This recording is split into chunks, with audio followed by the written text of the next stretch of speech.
வரஹ்மத்துல்லாஹி வபரகாத்துஹு. அன்பிற்கினிய நமது அல்குரைஷி ஹாஜிமார்களே, நம்ம நிக்கிற இந்த இடம் நபிகள் பெருமானார் ஸல்லல்லாஹு அலைஹி வஸல்லம் அவர்களோடு சம்பந்தப்பட்ட வரலாற்று சிறப்புமிக்க ஒரு இடம். நாயகம் ஸல்லல்லாஹு அலைஹி வஸல்லம் அவர்கள் தங்களுக்கு நுபுவத்து கொடுக்கப்பட்டதற்கு பிறகு இந்த ஏகத்துவத்தை மக்களுக்கு மத்தியில் எத்தி வைக்க ஆரம்பித்த அந்த காலகட்டத்திலே மக்களுக்கு மத்தியில் இருந்து ஏகப்பட்ட எதிர்ப்புகள் கிளம்பியது. ஒரு கட்டத்தில் நாயகத்தை கொலை செய்யும் அளவிற்குண்டான ஒரு திட்டங்கள் தீட்டப்பட்ட அந்த காலத்தில் நாயகம் ஸல்லல்லாஹு அலைஹி அவர்கள் மக்காவிலிருந்து வெளியேறி மதீனாவை நோக்கி ஹிஜ்ரத் பயணம் சென்று விட்டார்கள். மதீனாவை நோக்கி ஹிஜ்ரத் பயணம் செய்து இது ஒரு பெரிய ஒரு சம்பவம். இது சம்பந்தப்பட்ட இடத்தை பட்டு சப்ஜெக்ட் பட்டு நான் இங்க சொல்றேன். மதீனாவிற்கு சென்று ஒரு வருட காலம் தான் ஆகியிருக்கும் ஏறக்குறைய. நாயகம் ஸல்லல்லாஹு அலைஹி வஸல்லம் ஒரு கனவு ஒன்று காண்கிறார்கள். சஹாபாக்களோடு கூட்டமாக இஹ்ராம் கட்டி உம்ரா செய்வதை போல. மறுநாள் காலையில் எழுந்தவுடன் தொழுதுவிட்டு சஹாபாக்கள் இடத்தில் தன்னுடைய கனவை பற்றி சொல்கிறார்கள். இந்த மாதிரி ஒரு கனவு உண்டு. ஏன்னா மக்கா விட்டு பிரியும் பொழுது ரசூல் ஸல்லல்லாஹு அலைஹி அவ்வளவு ஒரு மன வருத்தத்தோடு பாரத்தோடு என்ன செஞ்சாங்க, பிரிஞ்சு போனாங்க. அப்படிப்பட்ட நபி ஸல்லல்லாஹு அலைஹி வஸல்லம் எப்படா நம்ம பிறந்த ஊருக்கு வருவோங்கிற ஒரு ஏக்கத்தோட இருந்ததுனால அல்லாஹ் இப்படி ஒரு கனவு அவர்களுக்கு வெளிப்படுத்தினான். அப்ப இந்த மாதிரி ஒரு கனவு வந்தோடனே எல்லோருக்கும் ஒரு ஆர்வம் வந்துருச்சு. மக்கத்து முஹாஜிர்களுக்கும் மதீனத்து அன்சாரிகளுக்கும் ஏன் நம்ம ஈரான் விட்டு மறுபடியும் ஒரு உம்ராவுக்கு போக கூடாது என்பதாக உடனே ரசூலுல்லாஹ் உத்தரவிட்டாங்க. எல்லாரும் என்ன செஞ்சாங்க, பயணத்துக்கு தயாராயிட்டாங்க. தயாராகிய நாயகம் ஸல்லல்லாஹு அலைஹி அவர்களும் தோழர் பெருமக்களும் தங்களோட மனைவிமார்கள் அழைச்சிட்டு வர்றாங்க. இந்த இடத்து வரைக்கும் வந்தாச்சு. மக்காவுடைய நிலவரம் என்னன்னு தெரியல. நம்ம மக்காவுக்குள்ள நுழைவோட நோக்கமே உம்ராச்சியே ஒரு அமலுக்காகத்தான். ஆனா வரும்போது அங்கிருந்து பிரச்சனையோடு வெளியில் வந்தோம். இப்ப உள்ள போறவர்கள் வாங்கன்னு சொல்லி சிறப்பு கம்பளம் விரிச்சாலும் வரவேற்று போறாங்க. அங்க பிரச்சனை வரக்கூடாது, எதிர்ப்பு இருக்கக்கூடாது. அதற்கு முன்பாக அந்த மக்கத்து குஃபார்களிடத்தில் ஒரு பேச்சுவார்த்தை நடத்தி ஒரு உடன்படிக்கை செய்து நம்ம என்ன செய்யலாம், நல்ல முறையில் அமல் செஞ்சுட்டு வரலாம் அப்படிங்கிறதுக்காக நபி ஸல்லல்லாஹு அலைஹி அவர்கள் இந்த இடத்துல தங்கினாங்க. சஹாபாக்கள் இந்த இடத்துல கூடாரங்களிட்டு தங்கி இருந்தார்கள். இப்ப என்ன செய்யறாங்க, உஸ்மான் ரலியல்லாஹு அனுப்பி வைக்கிறாங்க. ஏன்னா உஸ்மான் ரலியல்லாஹு அரபுலகத்தில் மிகப்பெரிய ஒரு பேரும் புகழும் பெற்றவர்கள், மிகப்பெரிய ஒரு சமூக ஒரு நல்ல ஒரு சிறந்த அந்தஸ்தையுடைய ஒரு குடும்பத்தை சார்ந்தவர்கள். அவ உஸ்மான் ரலியல்லாஹு பேச்சுவார்த்தை காட்டி போயிருக்கிறாங்க. நாங்க இப்ப யாரும் உங்க கூட சண்டைக்காண்டி வரல, நாங்க கொஞ்சம் உயரோடு வந்திருக்கிறோம், நாங்க உம்ரா மட்டும் செஞ்சுட்டு போயிடுறோம். அல்லாஹ் அக்பர். மக்கத்து காபிர்கள் ஒருத்தருக்கு ஒருத்தர் முகத்தை பாக்குறாங்க. எங்களுக்கு கொஞ்சம் நேரம் கொடுங்க, நாங்க கொஞ்சம் மசோரா பண்ணிட்டு சொல்றோம். சரின்னு சொல்லிட்டு அங்க தங்கி இருக்கிறாங்க. போய் ஒரு நாள் முடிஞ்சு போச்சு. இப்போ உஸ்மான் ரலியல்லாஹுடைய வருகை இல்ல. இப்போ ஒரு வதந்தி மட்டும் பரவுது, உஸ்மான் ரலியல்லாஹு கொல்லப்பட்டு விட்டார்கள். இது மிகப்பெரிய ஒரு குற்றம். ஒருத்தர் சார்பாக ஒரு தூதராக ஒருத்தர் போயிருக்கிறாருன்னு சொன்னா அவருக்கு உரிய மரியாதை கொடுக்கணும். இப்ப இன்னைக்கும் கூட எல்லா நாட்டுடைய தூதர்களும் இன்னொரு நாடுகளுக்கு போனாங்கன்னா அந்த நாட்டு தூதர்களுக்கு அவ்வளவு மரியாதை கொடுப்பாங்க. அவங்களுக்கு எல்லா விதமான பாதுகாப்பு கொடுக்கணும். இது ஒவ்வொரு நாட்டுக்கும் எழுதப்படாத ஒரு சட்டம் இது. அப்படி இருக்கும்போது ஒரு தூதராக அனுப்பிய நம்ம உஸ்மான் அவர்களை இவர்கள் கொலை செய்து விட்டார்கள் என்ற செய்தி வந்த உடனே அது உண்மையா பொய்யான்னு தெரியல, ஆனால் அப்படி அவர்கள் செய்திருந்தால் இந்த இடத்துல நம்ம சும்மா ஒண்ணு பயந்து போக முடியாது. இவர்களை எதிர்த்து கேட்க வேண்டிய, எதிர்த்து நிற்க வேண்டிய ஒரு தருணம் இது. எனவே யாரெல்லாம் நம்மோடு இந்த யுத்தத்திற்கு தயாராகிறாங்க அப்படி சொல்லி ரசூலுல்லாஹி ஸல்லல்லாஹு அலைஹி அவர்கள் ஒரு ஒப்பந்தம் செய்தார்கள், ஒரு பையத் செய்தார்கள், ஒரு உறுதி பிரமாணம் எடுத்தார்கள். அது ஹுதைபியா உடன்படிக்கைங்கிற இந்த இடத்துல. அப்ப இந்த இடத்துல ஒரு பெரிய மரம் ஒண்ணு இருந்தது. இப்ப வேற வேற மரங்கள். இப்ப 1400 ஆண்டுகளுக்கு முன்பாக உண்டானது இல்லையா, இப்ப வேற வேற மரங்கள். அப்ப ஒரு மரம் இருந்துச்சு. இந்த மரத்துக்கு கீழே என்ன செஞ்சாங்க, நபி ஸல்லல்லாஹு அலைஹி அவர்கள் பையத் கேட்டாங்க.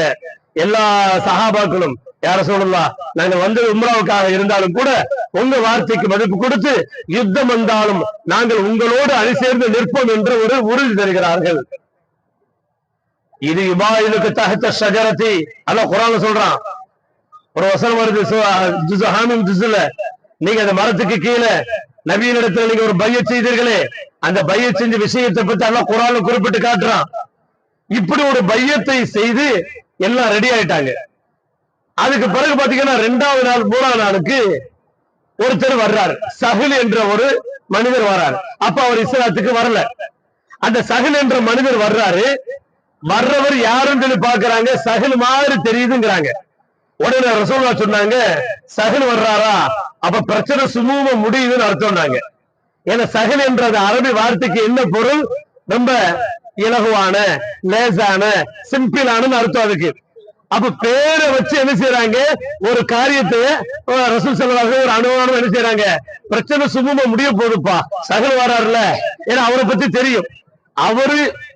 அவர் எதுக்கு அந்த மக்கத்து காபிர்கள் அனுப்பினாங்கன்னு சொன்னா, இவங்க என்ன நிலைமை வந்திருக்கிறாங்க, உண்மையிலே உம்ராவுக்கு இஹ்ராமோட வந்திருக்கிறாங்களா, இல்லாட்ட வேற ஆயுதங்களோட வந்திருக்கிறாங்களா, நம்மள தாக்கிட கூடாது, இங்க சண்டை போட்டுற கூடாது அப்படிங்கறதுக்காக பார்க்க அனுப்புறாங்க.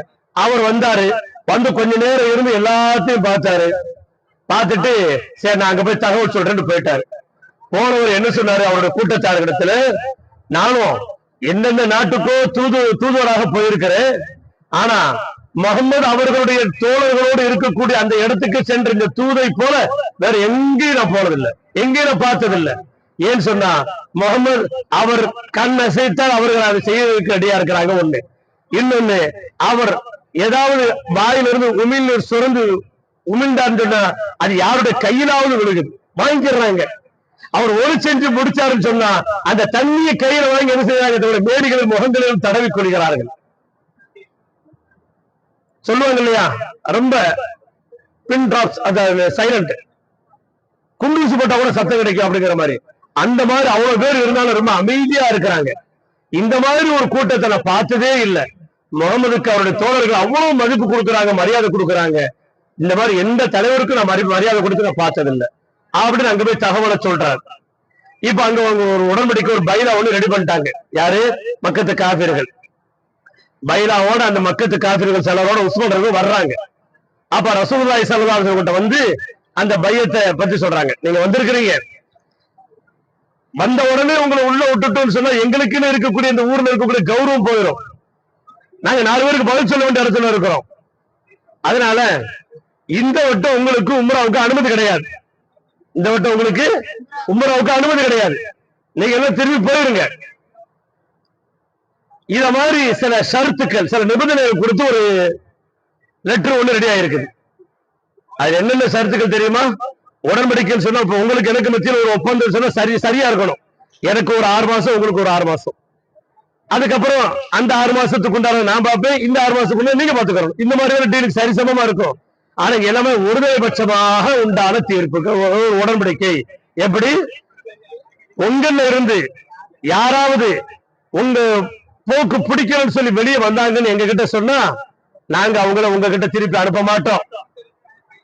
அதே சமயத்துல எங்க கிட்ட இருந்து யாராவது உங்க மார்க்கத்துக்கு புதுசா வர்றேன்னு சொல்லி வந்தா அவங்கள நீங்க வச்சுக்கிற கூடாது, எங்க கிட்ட திருப்பி படைச்சிடணும். எப்படி? இது மாதிரியான ஒரு ஒருதலைபட்சமான ஒரு உடன்படிக்கைகள்.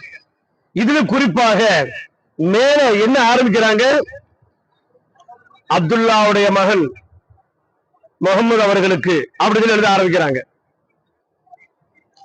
அந்த அந்த இது அந்த தயாரிச்சது, அந்த வார்த்தை எழுதுறது இங்க உள்ளவங்க தான், நம்ம சஹாபிகள் தான். முகமது மட்டும் எழுதல, முகமது ரசூலுல்லாஹ் எழுதுறாங்க. இது அரபிக் அந்த மக்கத்து காஃபிர்கள் வாங்கி படிக்கும் பொழுது முகமது ரசூல் போட்டிருக்குது, நாங்களும் அவரை ரசூலாவை ஏத்துக்கிறலையே, இந்த பிரச்சனையே அதுக்குத்தானே நடக்குது, அதுல ரசூலுங்கிறது அடிங்கிறாங்க. அப்ப ரசூலுல்லாஹி ஸல்லல்லாஹு அலைஹி வஸல்லம் அதை அடிச்சிருங்கிறாங்க. அலியல்ல என்ன செய்றாங்க, நாங்க அடிக்க மாட்டோம், யாரும் சொல்லலாம், உங்களை வார்த்தையில கூட நாங்க நீக்க மாட்டோம், மனசுல மட்டும் இல்ல வார்த்தையில கூட நாங்க அடிக்க மாட்டோம்.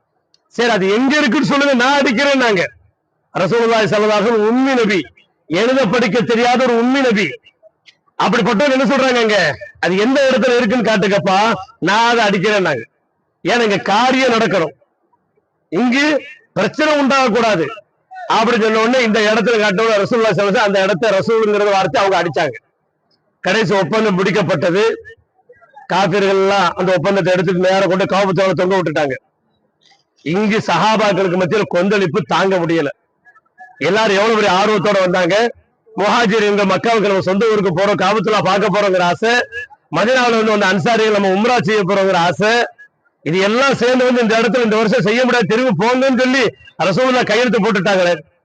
யார் ரசூலுல்லாஹ்? நீங்க அல்லாஹ்வுடைய தூதர் தானே, என்ன இப்படி ஒரு சந்தேகம், இப்படி ஒரு வார்த்தையை கேட்டுட்டீங்க? இல்ல யார் ரசூலுல்லாஹ், நம்ம சத்தியத்துல இருக்கிறோம், அவங்க அசத்தியத்தில் இருக்கிறாங்க. சத்தியத்தில் இருக்கக்கூடிய நாம் ஏன் இவ்வளவு உங்களுக்கு குனிஞ்சு போகணும்? நம்ம இவங்களுக்காக நம்ம ஏன் இவ்வளவு பணிஞ்சு போகணும்? நம்ம சத்தியத்தில் இருக்கிற நம்ம எதிர்த்து போக வேண்டியதான நம்ம. அப்படின்னு ஒண்ணு, எந்த ஒரு விஷயத்தை நானா சுயமா எதுவும் செய்ய முடியாது. எனக்கு ஒவ்வொரு விஷயத்தை இப்படி செய் என்று கட்டளையிடக்கூடியவன் யாரு? அல்லாஹ். அல்லாஹ் என்ன சொல்றான்னு அதைத்தானே செய்ய முடியும். அதனால நீங்க நினைக்கிற மாதிரி எல்லாம் செய்ய முடியாதுன்னு சொல்லி எல்லாரையும் அமைதிப்படுத்திட்டாங்க. இப்ப சஹாபாக்கள் எல்லாம் இஹ்ராமோட இருக்கிறாங்க, ரசூலுல்லாஹ் இஹ்ராமோட இருக்கிறாங்க, கூடாரத்துக்குள்ள அப்படி இப்படி நடந்துகிட்டு இருக்கிறாங்க. இப்ப ரசூல் ஸல்லல்லாஹு அலைஹி வஸல்லம் மனைவிகள் ஒருவர் என்ன செய்றாங்க, அவங்க பேர் என்ன, உம்மு சல்மா ரலியல்லாஹு அன்ஹா. அவங்க என்ன சொல்றாங்க, ரசூலே நான் ஒரு ஐடியா சொல்லட்டுமா? ரசூலுல்லாஹி ஸல்லல்லாஹு அலைஹி வஸல்லம் சொல்லுங்கன்னாங்க. நல்லா கவனிக்கணும், நம்ம தான் நம்ம வீட்டுக்கார மாட்டோம் எந்த ஒரு ஆலோசனையும் கேட்கறதே கிடையாது. நீ என்ன சொல்றது, நான் என்ன கேட்கறது, நான் சொல்றது ஜெயிப்ல அப்படிதான் பேசுறோம். சில சமயங்களில் நம்மை விட மனைவிகள் புத்திசாலிகளா இருப்பார்கள். சில காரியங்களிலே அவர்களிடத்தில் கலந்து கொள்வதன் மூலமாக சில சிறந்த ஆலோசனைகள் நமக்கு கிடைக்கும். நமக்கு தோணாத சில விஷயங்கள் அவங்களுக்கும் கிடைக்கும். அவங்களுக்கு எல்லாம் அறிவு கொடுத்திருக்கிறான். நம்ம மட்டும்தான் புத்திசாலி, நான் மட்டும்தான் அறிவாளி, நீ எனக்கு கீழே தான் அப்படிங்கிற மனப்பான்மை நம்ம இடத்துல இருக்கக்கூடாது. இப்ப ரசூலுல்லாஹி ஸல்லல்லாஹு அலைஹி வஸல்லம் அவங்க என்ன சொல்றாங்க, உம்மு சல்மா ரலியல்லாஹு அவங்க சொன்னாங்க, நான் ஒரு ஆலோசனை தரலாமா? சொல்லுமா. யார்கிட்டையும் ஒண்ணும் பேசாதீங்க, சஹாபிகள்கிட்ட தோழர்கள்ட்ட. வெளியில போங்க, மொட்டை அடிங்க, இஹ்ராம கலைங்க, ஆடு ஒண்ணு அறுக்க சொல்லிருங்க. ஏன்னா நடக்க வேண்டிய அந்த இஹ்ராமுடைய அந்த நோக்கம் உம்ரா முடியாம நம்ம கழட்டக்கூடாது. இப்போ இடையில கழட்ட வேண்டிய இருக்கிறதுனால ஒரு தம்மு ஒண்ணு கொடுக்கணும், ஒரு தம்மு ஒண்ணு ஆடு அறுக்கணும். இப்ப ரசூலுல்லாஹ் கூட அறுத்துட்டு வெளியே வந்தாங்க, அந்த முடி எடுக்கிற கூட்டு முடி எடுங்கன்னாங்க, எடுத்தாங்க, இஹ்ராம கலைஞ்சிட்டு கூட அறுத்துக்குள்ள போயிட்டாங்க. சஹாபாக்கள் எல்லாம் பார்த்தாங்க, ரசூலுல்லாஹி ஸல்லல்லாஹு அலைஹி வஸல்லம் அவங்களே இஹ்ராம கலைஞ்சிட்டாங்க, மொட்டை அடிச்சுட்டாங்க. இப்ப நம்ம மட்டும் இஹ்ராம இருந்து என்ன பெரிய என்ன செய்ய போறோம் அப்படின்னு எல்லாரும் மலமளமளவு மொட்டை எடுத்தாங்க, இஹ்ராம கலந்தாங்க, கொண்டு வந்த அந்த பிராணியை அறுத்து எரிஞ்சிட்டாங்க, எல்லாம் தம்மு கொடுத்து முடிச்சுக்கிட்டு அவங்களுடைய பயணத்தை திரும்பி மதீனாவை நோக்கி கிளம்பி விட்டார்கள். இதுதான் இந்த இடத்துல நடந்தது. இந்த இடத்துல நடந்தது இதுதான். நமக்கு கிடைக்கக்கூடிய படிப்பினைகள் பல. தலைமைக்கு கட்டுப்படணும். இந்த இடத்துல நம்முடைய சொந்த விஷயத்தை என்ன செய்யக்கூடாது, இப்படி செஞ்சிருக்கலாமே அப்படி செஞ்சிருக்கலாமே, இந்த மாதிரியான நம்ம என்ன செய்யக்கூடாது, அமீருக்கு நம்ம அறிவுரை சொல்ற லெவலுக்கு போக கூடாது. ஏன்னா அவங்களுக்கு தெரியும் எந்த விஷயத்தை எப்படி செய்யணும், எப்ப செய்யணும் அப்படிங்கிறது அவங்களுக்கு தெரியும் அனுபவ ரீதியா. அப்ப அந்த இடத்துல நம்ம குறுக்கீடு செய்து என்ன செய்யக்கூடாது, அவங்களுக்கு ஆலோசனை கொடுக்கறது கூடாது. கேட்டால் கொடுக்கலாம், என்ன செய்யலாம் அப்படின்னு கேட்டா நம்ம ஆலோசனை கொடுக்கலாம். சரி, இன்னொரு படிப்பினை, நம்ம வீட்டுல இருக்கக்கூடிய மனைவிமாரிடத்திலும் நம்ம என்ன செய்ய சில விஷயங்கள் மசோரா பண்ணணும். ஆலோசனை செய்வதன் மூலமாக அங்க அல்லாஹ்வுடைய உதவி நமக்கு கிடைக்கும். இன்னைக்கு நிறைய குடும்பங்கள் ஆலோசனை செய்யறதே இல்ல, மனைவியா அது வேற விதமா பாக்குறோம், அவ்வளவுதான். உனக்கு டியூட்டி என்ன, சமைச்சு போடுறியா, துணியை துவைச்சு போடுறியா, பிள்ளைய ஒழுங்கா பாரு, அவ்வளவுதான். எனக்கு ஆலோசனை சொல்ற வேலையை வச்சுக்கிறாரு அப்படிங்கிற ஒரு ஆணாதிக்க திமிரோடு பேசக்கூடியவர்களுக்கு இது ஒரு மிகப்பெரிய ஒரு பாடத்தை தருகிறது. நான் மனைவியிடத்தில் மசோரா செய்வது தவறல்ல, ஆனா முடிவு நம்ம எடுக்கணும்.